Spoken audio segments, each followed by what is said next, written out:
முல்லை பெரியாறு அணை அருகே காவல் நிலையம் அமைக்கும் கேரள அரசின் நடவடிக்கை ஏற்புடையதல்ல என விடுதலை சிறுத்தைகள் கட்சித் தலைவர் திருமாவளவன் தெரிவித்துள்ளார்.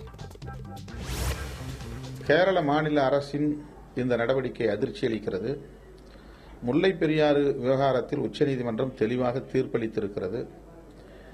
இந்த நிலையில் தமிழ்நாட்டை சார்ந்த அதிகாரிகள் அங்கே சென்று பார்வையிடுவதற்கோ ஆய்வு செய்வதற்கோ அந்த நடவடிக்கைகளில் ஈடுபடுவதற்கு இயலாத வகையில் பல்வேறு நெருக்கடிகளை கேரள மாநில அரசு தொடர்ந்து அளித்துக் கொண்டே இருக்கிறது.